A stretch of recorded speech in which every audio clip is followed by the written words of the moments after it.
If you haven't heard anything about Epstein and his notorious island sex den for financial and political elites, then you must be from another planet. A new batch of files has been released, revealing even more juicy details about current and former presidents. We won't explicitly point any fingers, well, maybe just a little. The letter mentions a file on Epstein that was published in New York Magazine. By the way, that article included what has now become Trump's famous quote. He describes Jeffrey Epstein as a truly terrific individual and says that Jeffrey has a real fondness for beautiful women. Just like me, and many of them are on the younger side. That was the quote. But what interests us is not the moral side of the Epstein case, but the political one. It turned out that the mysterious island for wealthy perverts was organized by Russian intelligence services with the aim of influencing Western elites. Bribery, blackmail, pressure, recruitment. All of this is easy to accomplish with someone who's been caught with their pants down with an underage prostitute. And no matter how influential this person may be, he will become an obedient servant of the Kremlin's thugs. Russian official bodies interacted with Epstein through both official and unofficial means. In general, he served this role for Russians who were interested, so to speak, in American affairs or were trying to influence them. Everything that was once hidden in the shadows is finally coming to light. All the secrets and long-buried truths are now being revealed for everyone to see. It is a moment of total clarity where the full picture is becoming visible, and nothing can remain concealed any longer. More and more evidence is emerging that Epstein was recruited by the FSB and set up his brothel with help from and on orders from Moscow. Not all conspiracy theories are actually conspiracy theories, as we can now see. Well, what do I think about this? This isn't about conspiracy theories, but rather about the deliberate work of a special service from one country aimed at compromising, I would say, other elites and at gathering information. For those who don't know, Epstein was accused of trafficking escorts, including minors. And he was imprisoned. In prison, he took the sin upon himself and hanged himself. But he left behind mountains of compromising material on the powerful from all over the world. Everything suggests that Epstein's island was a real FSB nest. As they say, just because you're paranoid doesn't mean they're not watching you. Poland is already officially investigating the ties between Epstein and the FSB. There are more and more suspicions, says Polish Prime Minister Donald Tusk. What are all these scandals? That all these scandals around Epstein's pedophilia were organized, including with the participation of Russian special services. Sources in intelligence services claim that Epstein used his network of pleasure houses in the interest first of Soviet and later Russian intelligence. In the infamous Epstein files, there are more than 1,000 documents in which the bald Kremlin dictator is personally mentioned. Almost 10,000 more documents record Epstein's close cooperation with Moscow. Coincidence? I don't think so. The Kremlin provided Epstein with financial support and organized a flow of sex slaves from Russia. Russian girls and young women became the foundation for creating the so-called honey trap. Many wealthy and powerful people turned out to be weak when it came to sex, and the Russian special services gladly took advantage of this. The entire project involving Ghislaine and Epstein actually came about completely by accident back in 1991. The chances that external forces were involved are non-existent. The KGB, which later transitioned into the FSB, had absolutely nothing to do with this. No, none at all. There is truly a zero chance of that happening. No chance that the KGB was overseeing it. All of this, since 1991, 100% of the time. One representative of Western intelligence agencies claims that Epstein's honey trap was the largest intelligence operation in the world. Such heavyweights as British Prince Andrew, Bill Gates, Donald Trump, and Bill Clinton got caught up in it, and a whole bunch of other politicians and businessmen as well. A special focus was placed on representatives of Silicon Valley with the aim of stealing technologies. The conclusion is clear. A dirty intelligence game with no heroes or rules. The trap snapped shut and reputations were ruined. In spy jargon, this is a honey trap. Sexual compromise is a long-standing specialty of Russian intelligence and propaganda. Honey traps are an old tactic dating back to the Soviet KGB. They began seducing Western leaders on a large scale as far back as the 1960s. And as it turns out, this practice is very effective. The Kremlin has turned seduction and blackmail into a real tool of geopolitics. If Epstein really did set up something like an elite brothel with secret video surveillance on his private island, and by now we're almost certain he did, then a logical question arises: who got access to those recordings? Who could have been behind the scenes of this theater of vice, using it for their own purposes? Moreover, sexual agents were used not only to gather information, but also for punishment. Russian prostitutes were literally used as biological weapons.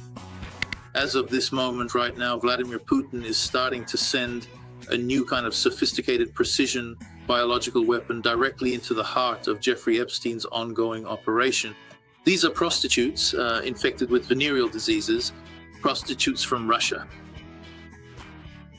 Such prostitutes were especially highly valued within the FSB, and they were deployed very selectively and carefully.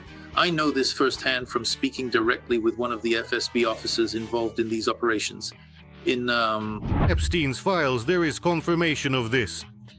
In one of the emails, Bill Gates asks one of Epstein's advisors to get medicine for treating sexually transmitted diseases. It is stated outright there that the billionaire caught an infection after having sex with Russian girls. It's scary, really scary. We don't know what it is. If we knew what it was, we wouldn't know what it is. Everything points to Epstein having been recruited by the old Soviet spy Robert Maxwell. This American tycoon was considered a Soviet agent since the 1970s, but in 1991 he died under mysterious circumstances, falling overboard from a yacht in the middle of the Atlantic. Oh, how convenient. But Maxwell's daughter, Ghislaine, took up her father's cause. She was Epstein's accomplice in his immoral activities. By the way, Ghislaine is currently serving a 20-year prison sentence for child trafficking for sexual exploitation. Ghislaine worked for her father her entire life, and the likelihood that she was not recruited by Russian intelligence services is very low. It is currently uncertain exactly how much information might actually be in the hands of the Russian intelligence services. We don't really know, in principle, what specific conclusions have been drawn from this. Because you see what's happening now, right? The entire process of Russian-American consultations constantly revolves around the economic relations between the United States and Russia. So here too, it's a matter of profit, if you will. Interestingly, Epstein's PR was handled by a certain Maria Drokova, an immigrant from Russia. But before coming to the US, she was an activist in Putin's Nashi movement and an assistant to the pro-Kremlin official Sergei Yakimenko. The Nashi movement is Putin's version of the Hitler Youth, and Yakimenko himself, what a coincidence. He once worked on recruiting prostitutes for Putin's advisor Vladislav Surkov. Yakimenko, with whom she was so incredibly close, is widely known for having worked as a professional pimp for the official Surkov. We have published wiretaps on Insider where Yakimenko, in plain language, describes how he, as a sex worker, which he promised that he would provide for Surkov. And interestingly, later, one of the sex workers from this group who serviced Surkov, Katya, nicknamed Mumu, was used specifically for these kinds of honey traps for opposition figures. This Drakova, according to American intelligence, was engaged in good old-fashioned espionage, trying to steal technologies from Silicon Valley, and it was Epstein who helped her with this. To what extent is this? To what extent is this? Is it simply explained by her own motivation, her own views, or to what extent was this actually an initiative from the Kremlin, her assistants? So, to some people, they provide help, for example, by sending Wagner PMC somewhere, and to others, they send their own commissars. She transformed from being a super patriotic Nashi activist to unexpectedly finding herself living in America, right in the heart of the exact location where essentially they were doing the same thing that Yakimenko was doing. Epstein himself was constantly in contact with representatives from Russia. Documents indicate that he even met personally with Putin several times. In fact, he met with the dwarf Führer back in the year 2014, right after Russian terrorists shot down the Malaysian Boeing airliner over Donbass, killing a total of 298 innocent people. Knowing Epstein's line of work, we can imagine what he and Putin were up to during those meetings. Soon there will be hookers, drugs. Epstein called Putin his friend and didn't hide it. In fact, he bragged about it. Apparently, the Kremlin's little humpbacked horse, Lavrov, was also a good friend of the pedophile. Epstein also had close ties with other Russian officials. For example, he helped the son of Russia's permanent representative, Vitaly Churkin, get a job. He also leaked information about his former best friend, Trump. In 2018, Epstein offered valuable information about Donald ahead of the presidential meeting in Helsinki. These attempts by Epstein to contact Putin, as indicated by the materials, and possible connections with Churkin, attempts to meet with Lavrov, and maybe even meetings with Lavrov, because the latest materials supposedly claim that Lavrov was on Epstein's island. I don't know if that's true or not, but the latest materials say something like, "What a stallion." Although, if you look at him, at his face, well, maybe he is a stallion. And the ironclad proof that Epstein was working for Russian intelligence is that people started whitewashing him. Yulia Latinina, who has finally stopped hiding the fact that she's a KGB plant. Latinina wanted so badly to ingratiate herself with the Kremlin that she started justifying pedophilia.